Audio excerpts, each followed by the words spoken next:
بعد کو منہ کے بل گھسیٹتے ہوئے وہ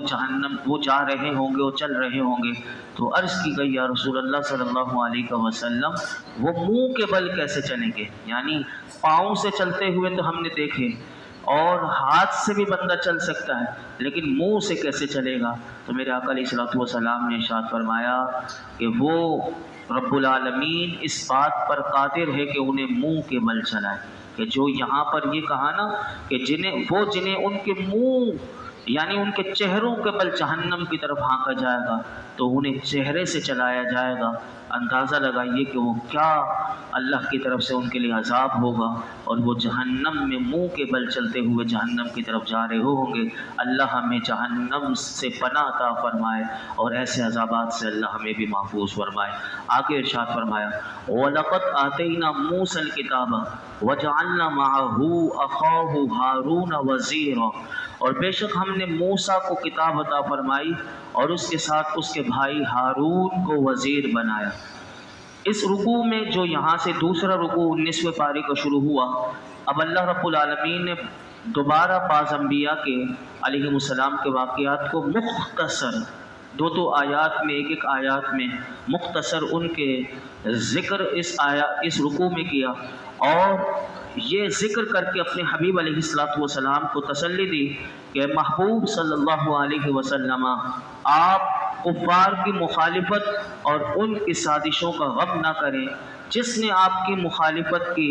اور دشمنی مول لی اسے ہلاک و برباد کر دیا جائے گا، جیسے کہ آپ سے پہلے جتنی امتیں تھیں اور ان امتوں میں سے بھی جنہوں نے اپنے انبیاء علیہ السلام کی مخالفت کی تو ہم نے کسی کو بھی نہ چھوڑا، ہم نے سب کو تباہ و برباد کر دیا۔ ایسے ہی جو آپ سے دشمنی مول لے گا، آپ کی مخالفت کرے گا، وہ بھی دنیا میں نہیں بچے گا۔ چنانچہ اللہ رب العالمین نے سب سے پہلے اس رکوع میں حضرت موسیٰ علیہ السلام کا ذکر کیا، کیونکہ اللہ رب العالمین نے ارشاد فرمایا کہ ہم نے انہیں توریت عطا فرمائی، اور ان کے جو بھائی تھے حضرت ہارون علیہ السلام، ان کے ذریعے ہم نے ان کا بازو مضبوط کیا۔ یہ دونوں بھائی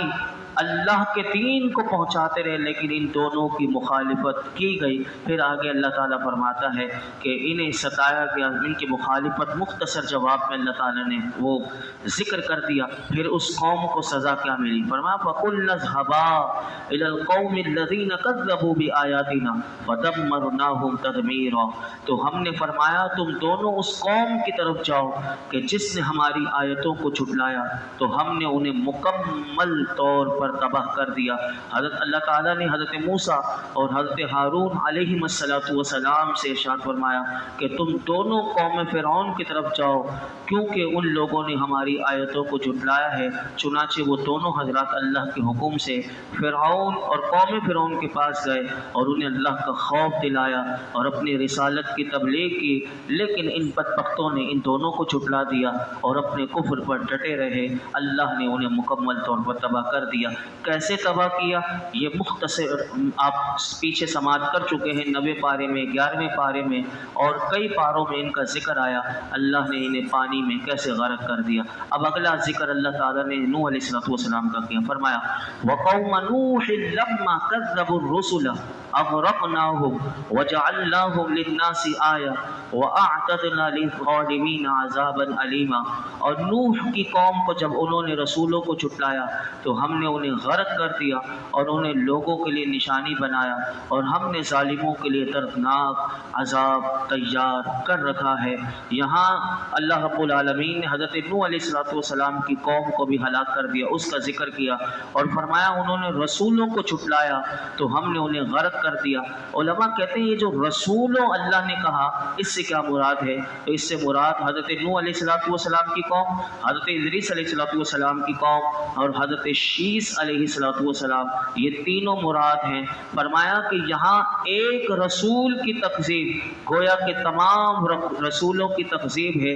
ایک رسول کو جھٹلانا گویا کہ تمام رسولوں کو جھٹلانا ہے۔ تو جب انہوں نے حضرت نوح علیہ السلام کو جھٹلایا تو گویا کہ سب رسولوں کو جھٹلایا۔ مزید ارشاد فرمایا کہ ہم نے ان لوگوں کو عبرت کا نشان بنا دیا تاکہ بعد میں آنے والے لوگوں کو عبرت حاصل ہو، اور ہم نے کفر کرنے کرنے والوں، تکذیب کرنے والوں اور حد سے بڑھنے والے ظالموں کے لیے دنیا میں تو عذاب انہیں دے دیا، اور دنیا کے عذاب کے علاوہ فرمایا ان ظالموں کے لیے آخرت میں بھی اللہ نے دردناک عذاب تیار کر رکھا ہے۔ آگے ارشاد فرمایا وعادا وثمود واصحاب الرس وقرونا بین ذلک کثیرا وکلا ضربنا له الامثال وکلا تبرنا تدبیرا، اور عاد اور سمود اور کنویں والے اور ان کے درمیان بہت سی قومیں ہم نے ہلاک کر دیا، اور ہم نے ہر قوم کے لیے مثالیں بیان فرمائی، اور ہم نے سب کو مکمل طور پر تباہ کر دیا۔ یہاں پر اللہ رب العالمین نے سب سے پہلے حضرت ہود علیہ السلام کا ذکر کیا، ان کی قوم عاد تھی۔ حضرت صالح علیہ السلام ان کی قوم سمود تھی، فرمایا ہم نے ان دونوں قوموں کو تباہ کر دیا اور کنویں والے کو ہلاک کر دیا۔ یہ کنویں والے کون تھے؟ تو کنویں والے سے مراد حضرت شعیب علیہ السلام کی قوم تھی، اور یہ قوم بت پرستی کیا کرتی تھی، اور اس قوم کی طرف اللہ تعالیٰ نے حضرت شعیب علیہ السلام کو بھیجا۔ آپ نے انہیں اسلام کی دعوت دی، انہوں نے آپ کی دعوت کو نہیں قبول کیا اور سرکشی کی، آپ کو جھٹلایا۔ اللہ تعالیٰ نے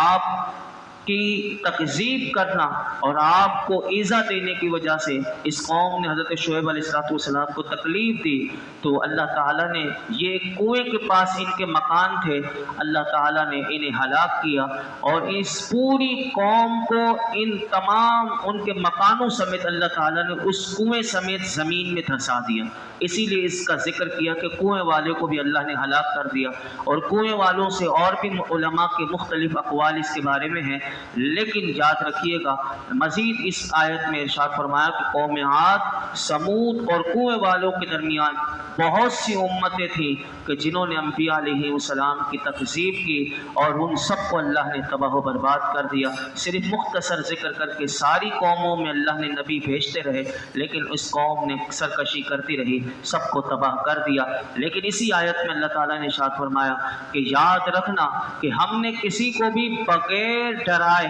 بغیر اپنا پیغام پہنچائے، بغیر مثالیں دیے سمجھائے بغیر، ان پر حجتیں قائم کیے بغیر، ہم نے کسی کو بھی ایسے نہیں ڈائریکٹ تباہ کر دیا، ڈائریکٹ برباد کر دیا، بلکہ ان کے لیے مثالیں قائم کی، انہیں سمجھایا اپنے نبیوں کے ذریعے، ان کے لیے حجتیں قائم کی، اور ان کو ڈر سنایا کہ اللہ کا خوف اپنے دلوں میں پیدا کرو۔ لیکن وہ جب نہ مانے تو پھر اللہ نے سب کو مکمل طور پر تباہ و برباد کر دیا۔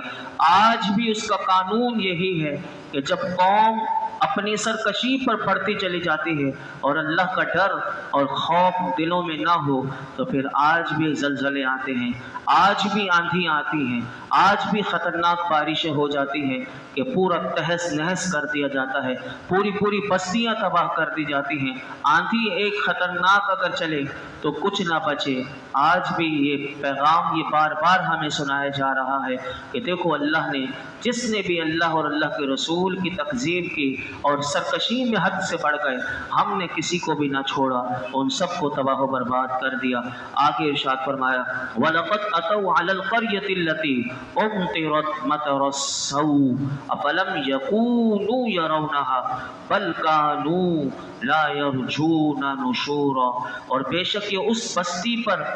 ہو آئے ہیں کہ جس پر بری بارش کی گئی، تو کیا یہ اس بستی کو نہیں دیکھتے؟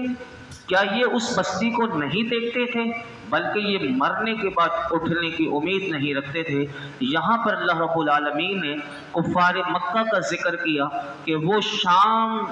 جاتے تھے اپنے تجارتی سفروں کے لیے، اور بار بار وہ شام جاتے ہوئے ایسے راستے سے گزرتے تھے، فرمایا اس بستی سے گزرتے تھے کہ جس بستی پر ہم نے پتھروں کی بارش کی تھی، اور اس بستی پر پتھروں کی بارش کر کے اس بستی کو تباہ کیا تھا۔ تو اللہ تعالیٰ نے کفار مکہ کو کہا کہ کیا وہ اپنے سفر کے دوران اس بستی کو اپنی آنکھوں سے نہیں دیکھتے کہ جسے ہم نے پتھروں کی بارش کر کے تباہ و برباد کر دیا، تاکہ وہ اسے دیکھ کر اس کے انجام سے عبرت پکڑتے اور یہ ایمان لے کر آتے، لیکن اللہ نے فرمایا ان لوگوں کا حال یہ ہے کہ انہیں تو یہ یقین ہی نہیں، یہ مرنے کے بعد یہ سمجھتے ہیں ہمیں کوئی دوبارہ زندہ نہیں کیا جائے گا اور اس کے قائل ہی نہیں، اور انہیں کوئی اس کی پرواہ نہیں کہ آخرت میں عذاب ہے ثواب ہے۔ فرمایا انہیں کوئی پرواہ نہیں، اور یہ ہلاکت کے آثار دیکھ کر یہ کس طرح عبرت حاصل کرتے اور ایمان لاتے۔ اس آیت میں جس بستی کا ذکر کیا گیا کہ جس پر پتھروں کی بارش ہوئی، علماء مفسرین کہتے ہیں اس سے مراد سدوم نامی ایک بستی ہے جو حضرت لوط علیہ السلام کی قوم کی 5 بستیوں میں سے سب سے بڑی بستی تھی۔ اور حضرت لوط علیہ السلام کی قوم کیا بدکاری کرتی تھی؟ وہ مرد سے مرد بدکاری کرتی تھی۔ علمانہ والحفیظ، اللہ کا عذاب ان پر پتھروں کی صورت میں آیا اور انہیں تباہ و برباد کر دیا گیا۔ تو یاد رکھیے کہ اللہ نے یہی بات یہاں پر بتائی کہ کفار مکہ کا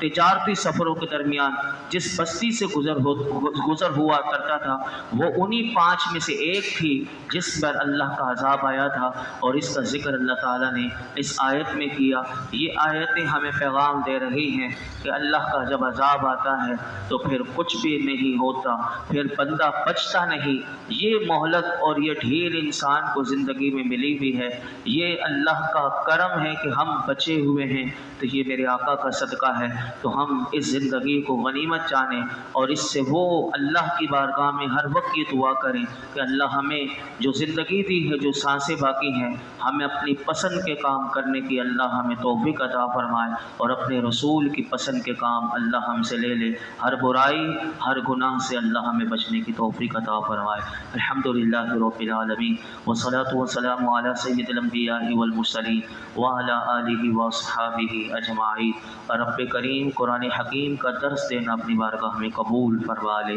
کوئی غلطی کوتاہی معاف فرما لے، نماز عشاء ادا کرنا اپنی بارگاہ میں قبول فرما، درود و سلام پڑھنا اپنی بارگاہ میں قبول فرما۔ رب کریم تو ہم سے راضی ہو جا، یا اللہ ہمارے گناہ معاف کر دے، ہمیں ہر قسم کے گناہ سے بچا لے، خلوت میں جلوت میں ہر قسم کے گناہ سے بچا لے، یا اللہ مکر و شیطان،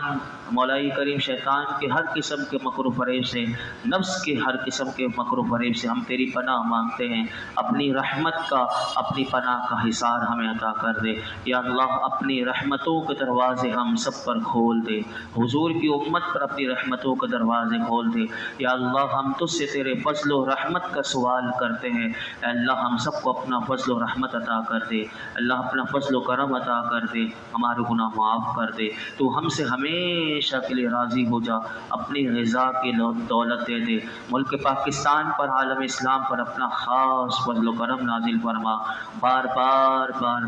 حرمین شریفین کی بعد اب حاضری نصیب فرما، یا اللہ جو حاجیوں کے قافلے روانہ ہو رہے ہیں، اے اللہ ان حاجیوں میں سے جس کے حج کو تو قبول کرے، ان کے صدقے میں ہمیں زندگی میں بار بار حج اور عمرہ کی سعادت عطا فرما۔ صلی اللہ تعالی علی خیر محمد وعلی آلہ وصحبہ۔